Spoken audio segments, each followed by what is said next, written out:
안녕하세요. 대구 부동산 스입니다. 2월 21일 2부로 제작할 수밖에 없었네요. 영상이 너무 길어져서요. 분양권이나 사볼까? 전세를 한 바퀴 더 돌까? 자, 분양권 매도 물량 다시 한번 지난번 거 다시 가지고 와봤어요. 분양권 매도 물량이 나날이 늘어나고 있어요.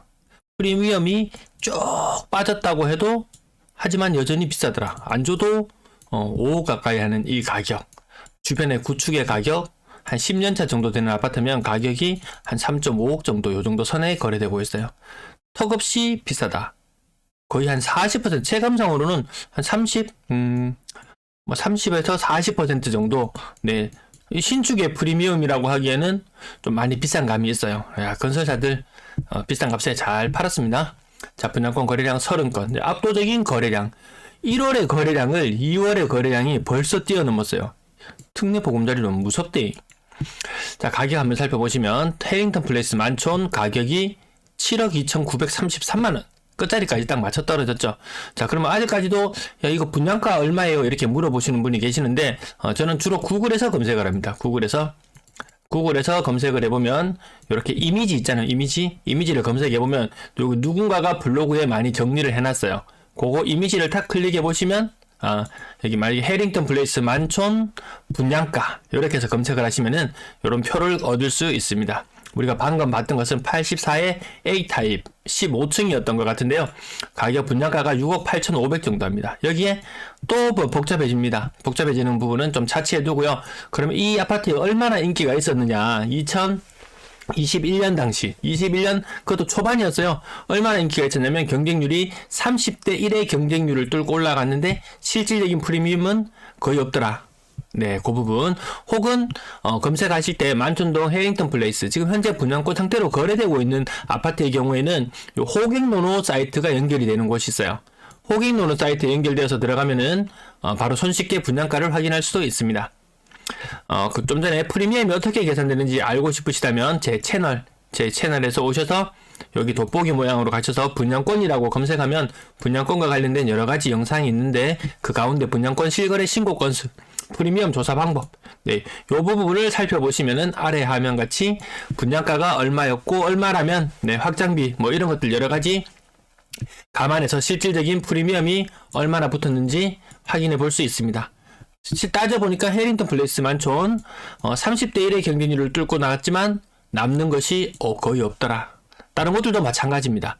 중동지역 보시면은 인근에 요 근래 아파트 가격 거래되고 있는 거 보면 5억을 살짝 넘어서는 수준이거든요. 그것도 가장 최신축, 2년이 채 안 되는 아파트, 2년 정도 되는 아파트 가격이 5억 정도 선. 그것도 좀 비싸다는 느낌이 있잖아요. 근데 이런 것들은 좀 너무 비쌌던 감이 있어요. 그러죠. 리버센트 좀 많이 비쌌던 감이 있었습니다. 도원 센트럴 가격 6억. 근데 오늘 조금 충격적으로 다가오던 것은 이 가격. 더샵 디어엘로 같은 경우에도 가격이 한창 때 8억을 호가했었던 것이 지금 5억 8천입니다. 8억까지 갔던 것이 5억 8천.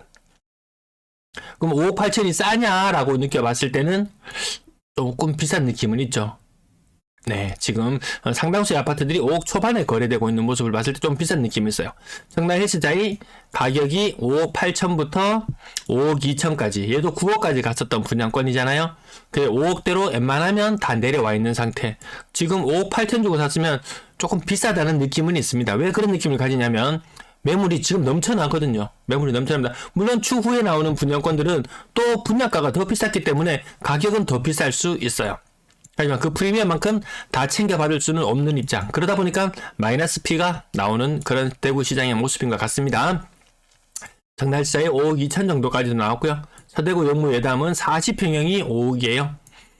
동대구 해머로 스퀘어 이스트 신암동 요 분양권 매물 많은 동네로 유명하죠. 네, 5억 아래쪽이에요. 실질적으로 마피 느낌 나는 곳들이 굉장히 많이 있을 거예요. 원도심이 어쩌고 저쩌고 했던 사람들 왜 이런 물건들 왜 안 살까요? 고성동 이름 자체가 고성이잖아요. 고성 옛날 성이었던 거 대구 시내 한복판 아닙니까? 남산동 대구 시내 한복판이죠. 조금 벗어나는 신암동 신천동 있다고 하지만 그렇게 원도심이라고 띄웠던 곳 아니면 동대구역이 가깝다고 그렇게 띄웠던 곳 그 사람들 다 어디 갔는지 모르겠습니다. 네, 84제곱미터의 가격, 평리동 서대구 KTX 영무회담 가격 보시면 3억 8천까지도 떨어져 있네요. 야, 이 정도면은, 그러니까 또, 입지가 어쩌고 또 많이 생각해야 되죠. 막상 또 구매를 해야 되는 시점이 되건 하면은, 최대한 단순해질 필요는 있을 것 같아요. 전세 거래량 154건, 거래량 신고 굉장히 많았습니다. 자, 신고 추세가 지금 현재 700건대.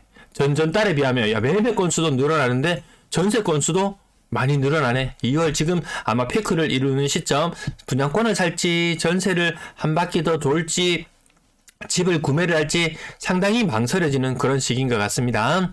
수성 동일 아이빌 대형 평수들은 조금 차치해두고 지나갈게요. 요건 하나 볼까요?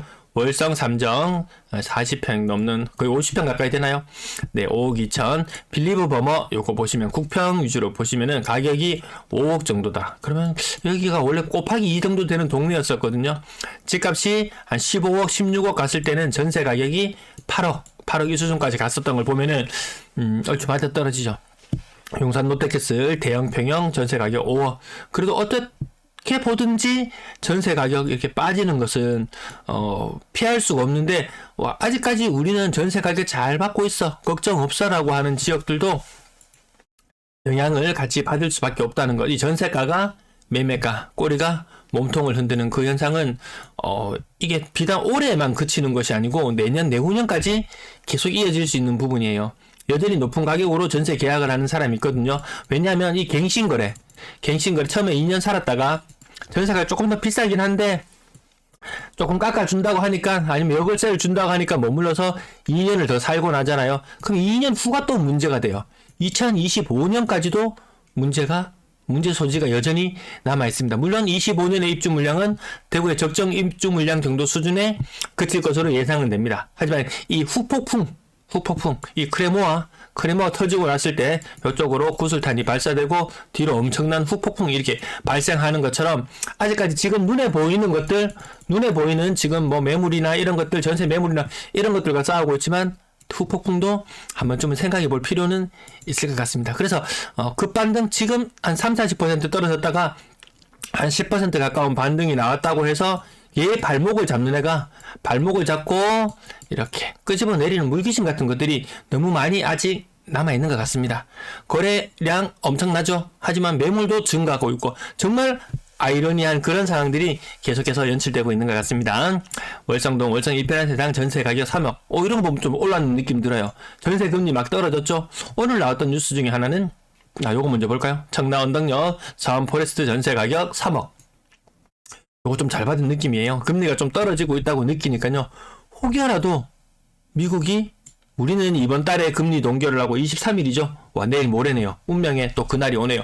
혹시라도 금리 동결을 했는데 3.5%에서 멈췄는데, 지금 미국은 몇 퍼센트인가요? 지금 이거 기억도 안 납니다. 4.75%의 미국 금리가 혹시라도 빅스텝을 밟게 된다면 이 또 금융시장에 대혼란이 일어날 수 있습니다. 그래서 요거 마치 금리가 동결된 것처럼 무슨 보험 무식이 이런 사람들도 나와가지고 이야기를 하고 하던데, 금리 고정되었다고 혹은 정점을 찍었다 이제 내려간다는 그런 언론의 뉴스 너무 믿으면 안 되겠다. 또 한편으로는요, 요게 금리가 오른다고 가정했을 때 그렇게 본다면 특례 보금자리는 얼마나 매력적입니까? 지금 이거 쓸 수 있는 사람은 일단 쓰고 보는 게 맞습니다.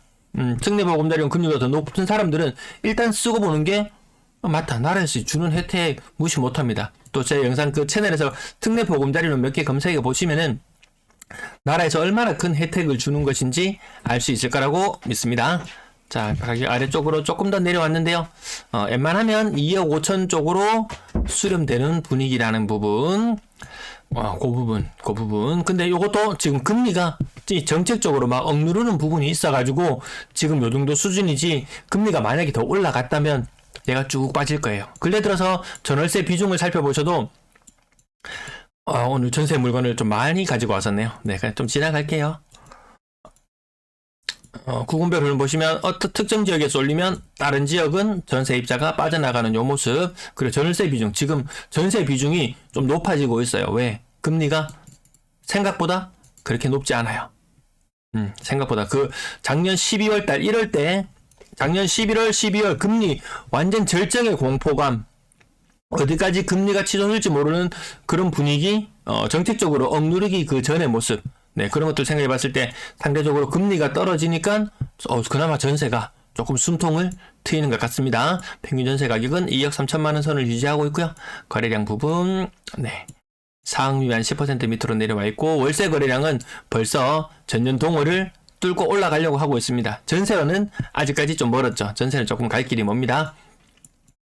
월세도 정점을 찍고 이제 월세 전세 여유 있는 사람들은 뭘 해도 괜찮은데 여유 없는 사람들은 뭘 해도 아직까지 좀 심적으로 많이 쫓기는 그런 상황인 것 같습니다. 시청 감사합니다.